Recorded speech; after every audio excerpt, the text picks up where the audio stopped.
शहर कितना ही बड़ा हो जाए लेकिन राज छुपाने के लिए अब भी छोटा है। असलम के पास मेरी एक पुरानी अमानत पड़ी है, वो मिस्त्री उस पर कब्जा करना चाहता है। तुम्हें मेरी वो अमानत छीन के लानी होगी। वैसे ऐसा क्या है आपका उसके पास? उसकी बेटी पिया।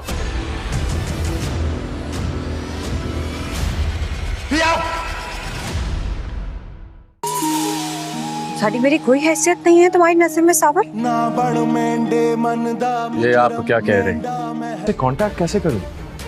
कल तक फोन नहीं उठा रही थी, आज फोन बंद कर रखा है। याद है असलम, या कुछ और याद दिलाऊं? मैं अपना बेटा नहीं खोना चाहता। मुझे आलिया की नजरों में हीरो रहते हुए उसका दिल उस लड़की के खिलाफ करना है। यार एक बात याद है, प्रिया बहुत सेंसिटिव और नाजुक लड़की है। खबरदार जो मेरे घर के सामने खड़े हो कि कोई ऐसी बात की। मैं जानती हूँ तुम्हारे दिल में क्या चल रहा है। मौका चाहिए था ना तुम्हें।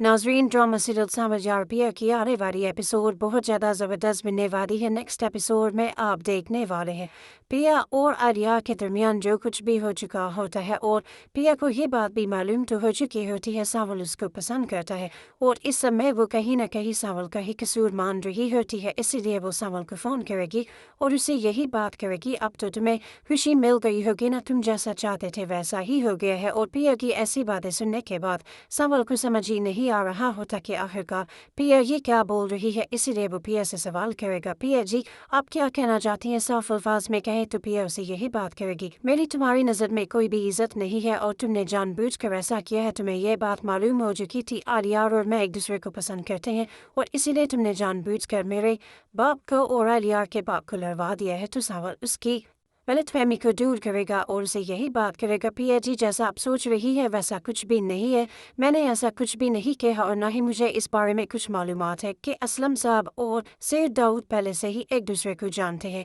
और पिया सावल से ये बात भी करेगी, मुझे तुम्हारी बात पर बिल्कुल भी एतबार नहीं है, मुझे ये बात मालूम है कि तुम्हारे दिल में मेरे लिए क्या फीलिंग्स हैं, इसीलिए तुम मुझे हासिल करना चाहते हो, इसीलिए तुमने इतना बड़ा हंगामा खड़ा करवाया है। तो सावल उसे यही बात करेगा, पिया जी ये बात बिल्कुल सच है कि मैं आपको पसंद करता हूँ, लेकिन मैं कभी भी ऐसा कुछ नहीं करूँगा जिसकी वजह से आपको या आपकी फैमिली को कोई भी तकलीफ हो। और वहीं दूसरी तरफ आलिया भी बहुत ज़्यादा परेशान हो चुका होता है क्योंकि वो पिया से रब्ता करने की कोशिश कर रहा होता है और पिया उससे बात नहीं करना चाह रही होती और वो बार बार पिया को फ़ोन कर रहा होता है। और पिया जैसे ही तंग आ जाएगी तो वो अपना मोबाइल बंद कर देगी।